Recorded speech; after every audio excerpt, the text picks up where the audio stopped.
မင်္ဂလာပါမနမည်မြတ်တနာထွေးပါရှင်ဒီမှာ sharing channel လေးကနေပြီးတော့ပြန်လည်ကြိုဆိုလိုက်ပါတယ်ဒီ channel လေးကနေပြီးတော့ ArcGIS နဲ့ပတ်သက်တဲ့ဘုဒ္ဓအကြောင်းအရာလေးတွေနဲ့ software tutorial ဗီဒီယိုလေးတွေကိုအပတ်စဉ်တင်ဆက်ပေးနေတာဖြစ်တဲ့အတွက် mix တွေအတွက်အသုံးတည့်မယ်ဆိုရင် subscribe လုပ်ရသေးဘူးဆိုရင် subscribe လုပ်ထားပေးဖို့တောင်းဆိုပါရစေရှင်ဟုတ်ကဲ့ဒီ channel လေးကတင်ဆက်ပေးနေတဲ့ဗီဒီယိုလေးတွေကိုဘယ်လိုတန်းကြည့်နေလဲဆိုရင်တော့ခေါင်းလောင်းလေးကိုပါနှိပ်ထားပေးဖို့မမေ့နဲ့အောင်နော်ဟုတ်ကဲ့ပါညီမပြီးခဲ့တဲ့အပတ်တုန်းကတော့ညီမဟိုပါပေါ့နော် Excel table နဲ့ညီမတို့ attribute table နဲ့ join တဲ့ပုံစံလေးပေါ့နော်အဲ့ဒါလေးကိုညီမပြောပြခဲ့ပါတယ်အဲ့ function လေးရဆိုလို့ရှိရင်လည်းအရန်ကိုပဲပေါ့နော်ညီမတို့ GIS လုပ်တဲ့အချိန်မှာအရန်အသုံးတဲ့ function လေးပါအဲ့လိုမျိုးပဲဒီနေ့မှာလည်းညီမကအရန်ကိုပဲအသုံးတဲ့ Spatial join function လေးအကြောင်းပြောပြမှာဖြစ်ပါတယ်သူကတော့သူ့ရဲ့သဘောတရားကတော့ဘယ်လိုလဲဆိုလို့ရှိရင်ညီမတို့ layer တွေကပေါ့နော်ဒီနေရာအားဖြင့်တစ်ခုနဲ့တစ်ခုပေါ့ချိတ်ဆက်မှုရှိရဆိုလို့ရှိရင်သူကအဲ့ spatial join function tools လေးကိုအသုံးပြုရတယ်ပေါ့နော်ညီမတို့အလုပ်ထဲမှာဆိုလို့ရှိရင်အရင်ပဲအသုံးတည်ပါတယ်အဲ့ tools လေးอ่ะပေါ့နော်ဒီ table join tools လိုမျိုးပဲသူကဒီ spatial join tools လေးရလည်းအရင်ကိုအသုံးတည်တဲ့ tools လေးဖြစ်ပါတယ်အဲ့ဒါကြောင့်မို့လို့မိတ်ဆွေတို့အားလုံးနဲ့အတူတူလိုက်ကြည့်လိုက်ရအောင်ပါရှင်ကဲအခုညီမတို့ရောက်နေတာကတော့ ArcMap ထဲမှာပေါ့နော် ArcMap ထဲမှာညီမကဘာတွေတင်ထားလဲဆိုတော့ဒီမှာပေါ့နော်ဒီကချင်ပြည်နယ်ထဲမှာရှိနေတဲ့ township တွေကိုပတ်ထားတဲ့ boundary ပေါ့နော်ဒါကတော့ညီမမင်မူကနေပြီးတော့တွားပြီးတော့ download ဆွဲလာတဲ့မြန်မာနိုင်ငံတဝန်းမှာရှိနေတဲ့မြို့နယ် boundary တွေပေါ့နော်အဲ့ဒါတွေကိုအဲ့ထဲကနေပြီးတော့မှညီမကချင်ပြည်နယ်အတွက်ဟာလေးကိုဆွဲထုတ်ထားတာပေါ့နော်ပြီးတော့ကြတော့ဒီ school ကချင်ဆိုတာကကြတော့သူကကြတော့ဒီကချင်ပြည်နယ်ထဲမှာရှိနေတဲ့ကျောင်းတွေပေါ့ကျောင်းတွေရဲ့ဒီနေရာတွေကိုဒါလည်းညီမမင်မူကနေ download ဆွဲပြီးတော့ပြန်ပြီးတော့မှ extract ပြန်ထုတ်ထားတာပေါ့နော်ဒီကချင်ပြည်နယ်အတွက်ကိုပဲတည်တံ့ပြန်ထုတ်ထားတာဖြစ်ပါတယ်အဲ့တော့ကြတော့ညီမတို့အခုကလုပ်ပြမှာဗာလဲဆိုတော့အခုညီမတစ်ချက် attribute ဖွင့်ပြပါမယ်ဒီ school လေးကိုအရင်ဖွင့်ပြမယ်ပေါ့နော် right click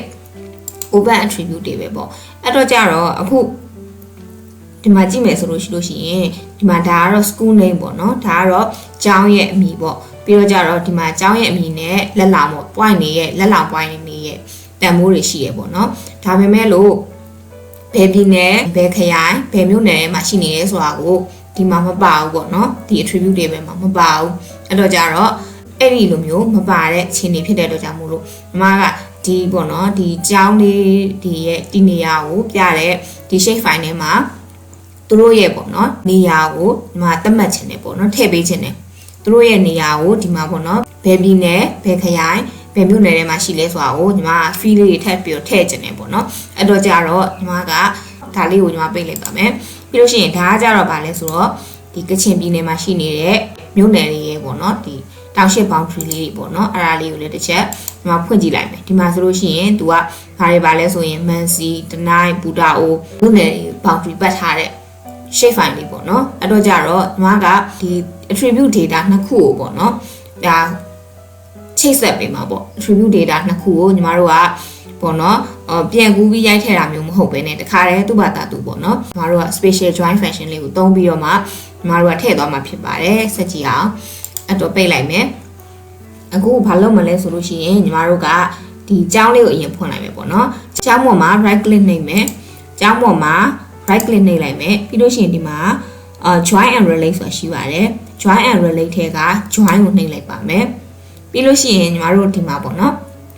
ဒီမှာဆိုလို့ရှိရင်အရင်တော့ကြတော့ညီမတို့က table ကနေ join ခြင်းနဲ့ဆိုရင် join attribute from a table ကိုရွေးရတယ်ပေါ့နော်အခုကကြတော့ညီမတို့က spatial location ပေါ်မှာအခြေခံပြီးတော့ပေါ့နော်တခြား layer က data ကိုယူမှာဖြစ်တဲ့အတွက်ဒီအောက်က join data from another layer based on spatial location ကိုရွေးပါတယ်အဲ့ဒါပြီးလို့ရှိရင်ဒီမှာပေါ့ဘယ် layer နဲ့ချိန်မှာလဲဆိုတော့အခုတော့ကြတော့ဒီမှာနှစ်ခုပဲရှိတဲ့အတွက်ကြောင့်မို့လို့ auto ကချင်းလို့ပေါ်နေပါတယ်ကဲလို့အများကြီးသာဖြစ်နေမယ်ဆိုလို့ရှိရင်တော့ကိုတကယ်ချိန်မယ်ပေါ့နော်ဒီlayer ကိုရွေးပေးရမှာဖြစ်ပါတယ်နောက်ပြီးတော့ဒီမှာဒါကတော့ဗာလဲဆိုတော့ you are joining point polygon to point ပေါ့နော်ဒါဆိုရင်ညီမတို့ကဒီ polygon ချင်းဆိုတဲ့ polygon layer လေးကနေပြီးတော့မှဒီ point layer လေးကိုမြန် join မှာဖြစ်ပါတယ်သူပြောပြနေတာပြီးတော့သူကအဲ့ထဲမှာရှိနေတယ်ပေါ့နော်အဲ့ဒီ polygon ထဲမှာရှိနေတဲ့ point တွေအားလုံးအဲ့ point တွေအားလုံးကိုသူက join ပေးသွားမယ်လို့သူကပြောတာဖြစ်ပါတယ် ဟုတ်ပြီအဲ့ဒါဆိုရင်ညီမတို့ကဒီမှာဒါဆိုလို့ရှိရင် result layer လေးတစ်ခုသူကနေရာလေးရွေးပေးရမှာပေါ့နော်သူ layer အသစ်ကလေးဖြစ်လာမှာဖြစ်တဲ့အတွက်ကြောင့်မို့လို့အဲ့တော့ညီမတို့ကဒီမှာပေါ့နော်ဒီမှာကိုလိုချင်တဲ့နေရာကိုပြန်ပြီးရွေးပေးရမယ်အဲ့တော့ညီမဒီ folder လေးကိုနှိပ်လိုက်မယ်ပြီးလို့ရှိရင်ဒီမှာပဲညီမထည့်မှာပေါ့နော်လမ်းကြောင်းလေးပြန်ပြခြင်းလို့အဲ့တော့ညီမကဒီထဲက training တွေကပေါ့နော်ဒီထဲက ArcMap training တွေကညီမ shape file နဲ့မှာပေါ့နော်စေမယ်ဘာနာမည်နဲ့စေမလဲဆိုလို့ရှိရင်ဒါschool DSP ပေါ့ school township နဲ့ညီမစေလိုက်ပါမယ် save လို့ပြောလိုက်မယ်ပြီးလို့ရှိရင်ညီမ okay နှိပ်လိုက်ပါမယ်ဟုတ်ပြီဒါဆိုလို့ရှိရင်ညီမတို့ဒီမှာ school DSP ဆိုတဲ့ shape file လေးတစ်ခုတက်လာပြီပေါ့နော် layer လေးတစ်ခုတက်လာပြီအဲ့တော့じゃညီမတို့ attribute ဖွင့်ကြည့်ပါမယ် right click open attribute တွေပဲဒီမှာခုနကတော့ဆိုညီမတို့ဒီထိပဲရှိရပေါ့နော်လက်လောင်ထိပဲရှိတယ်အခုကျတော့ဒီမှာဘာတွေပို့သွားလဲဆိုတော့ဒီမှာကချင်ပြည်နယ်ဒီမှာဆိုလို့ရှိရင်ဒါဆိုရင် district ပေါ့နော်ဒါဆိုရင်ခရိုင်ပေါ့ဗမော်ခရိုင်ဒါဆိုရင်မန်စီမြို့နယ်ဒီမှာဆိုအင်္ဂလိပ်လိုမြန်မာလိုပေါ့နော်တခါတည်းတွဲရက်ပေါ့နော် join ပြီးသားဖြစ်သွားပြီပေါ့ညီမတို့ကိုယ့်ဘာသာကိုတည့်ရိုက်ထည့်စရာမလိုတော့ဘူးဒီချိန်နေရောက်ပြီဆိုလို့ရှိရင်ညီမတို့မလိုတဲ့ဟာတွေပေါ့နော်မလိုတဲ့ fee တွေကိုညီမတို့ကဖြတ်ပြလို့ရတယ်သူ့ပေါ်မှာ right click delete fee ပေါ့နော် yes ပြီးရင်ဒီမှာလည်းအဲ့လိုပဲ right click delete fee ပေါ့နော်ဒါတွေကညီမတို့ကမသုံးဘူးဆိုရင်ဖြတ်ပြလိုက်လို့ရတယ်ညီမတို့လိုချင်တဲ့ data လေးတွေပဲညီမတို့ယူထားလိုက်မယ်ပေါ့နော်ဟုတ်ပါပြီအဲ့ဒါကတော့ဒါညီမတို့ spatial join function သုံးပြီးတော့ join တဲ့နည်းပေါ့နော်အခုညီမနောက်တစ်ခုထပ်ပြီးတော့လုပ်ပြပါမယ်ဒါကကြတော့ညီမဘာနဲ့လုပ်မှာလဲဆိုတော့ဒီပေါ့နော်ဒီကချင်းဆိုတဲ့တောက်ရှိ boundary လေးမှာကြောင်းဘယ်နှကြောင်းရှိလဲဆိုတာကိုညီမspatial join function လေးသုံးပြီးတော့ချိန်ပြမှာဖြစ်ပါတယ်အဲ့တော့ကြတော့ညီမတို့သူ့ကို right click နှိပ်မယ်ပြီးလို့ရှိရင်ဘယ်ထဲသွားမလဲဆိုရင် join and relate ထဲမှာရှိရ join ကိုပဲနှိပ်မယ်ပြီးလို့ရှိရင်ဒါကတော့ဒီမှာ join data from another layer based on spatial location လေးရွေးထားရမှာပေါ့နော်ဒီမှာက school DSP ပေါ်နေတယ်ဒီမှာကမူရင်းပေါ့နော်မူရင်း point file နဲ့ပဲချိန်ချင်တာအသေးရလာတဲ့ point file နဲ့မချိန်ဘူးဆိုတော့ဒီမှာကဒီမှာ school ကချင်ဆိုတာလေးကိုဒီများလေးထောက်ပြီးတော့ရွှေ့လိုက်တယ်အဲ့ဒါပြီးလို့ရှိရင်သူကဗာလဲ you are doing point to polygon ကိုမင်းက join နေတာအခုဒီမှာပေါ့နော်ဒီမှာကျတော့ဘာတွေပါလာလဲဆိုတော့အရေးအတွက်တွေပါလာတယ်လေသူကဗာလဲဆိုတော့ဒီ polygon ထဲမှာရှိနေတဲ့ point အရေးအတွက်တွေကိုသူကထည့်ပေးရမှာဖြစ်တယ်ပေါ့နော်ပြီးတော့ကျတော့အဲ့ထဲမှာရှိတဲ့ attribute တွေကိုရောဘယ်လိုမျိုးပုံစံမျိုးလိုချင်လဲပေါ့နော် average တန်ဖိုးလိုချင်တာလား maximum တန်ဖိုးလား minimum တန်ဖိုးလားအဲ့လိုမျိုးတွေသူကရွှေ့ခိုင်းတော့ညီမ sum မဲ့ပေးခဲ့မယ်ပေါ့နော် sum မဲ့ပေးခဲ့ပါမယ်ပြီးလို့ရှိရင်ညီမတို့နေရာလေးပြန်ရွေးပေးရမှာပေါ့နော်ခုနလိုပဲ browse လေးကိုတွားပြီးတော့မှဒီထဲမှာပေါ့နော်တခါတည်းညီမတို့စေ့ချင်တဲ့နေရာကိုတခါတည်းတက်ရောက်နေပြီပေါ့ခုနကတော့ညီမတို့စေ့ထားတဲ့အတွက်ကြောင့်မို့လို့အဲ့တော့ကြတော့ဒီထဲမှာပဲညီမနောက်ထပ်နာမည်လေးတစ်ခုထပ်ပေးလိုက်မှာပေါ့နော်အဲ့ဒါကတော့ CHIN ကချင်ပေါ့နော်ကချင် NO school ဝယ်ထားလိုက်ပါတော့နော် SCHOOL school ပေါ့ကချင်ပြည်နယ်မှာအကြောင်းရည်တော့ဘယ်လောက်ရှိလဲဆိုရင် shape file လေးပြီးလို့ရှိရင်ညီမ okay လိုက်ပါမယ်ဟုတ်ပြီဒါဆိုလို့ရှိရင်ဒီမှာနောက်ထပ်ပေါ့နော် shape file လေးတစ်ခုတက်လာပြီအဲ့မှာညီမတို့သူ့ပေါ်ကိုသူ့ attribute ဖွင့်ကြည့်မယ်ပေါ့နော် right click open attribute တွေပဲဖွင့်ကြည့်လိုက်ပါမယ်ဒါဆိုလို့ရှိရင်ဒီမှာ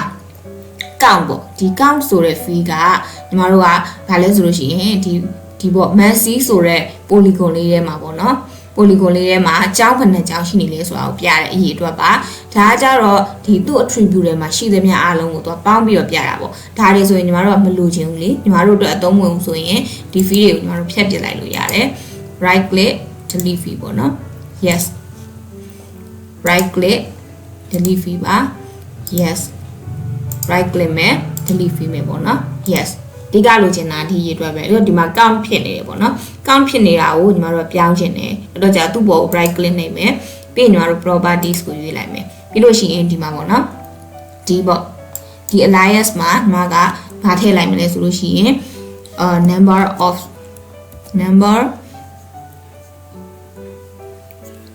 ရှင်းရိုက်လိုက်မယ်နော် number of school ပေါ့ SCHOOL school number of schools ဆိုပြီးတော့ဒီမှာ apply okay လို့ပြောလိုက်မယ်เนาะအဲ့ဒါဆိုရင်ဒီမှာ number of schools ပဲ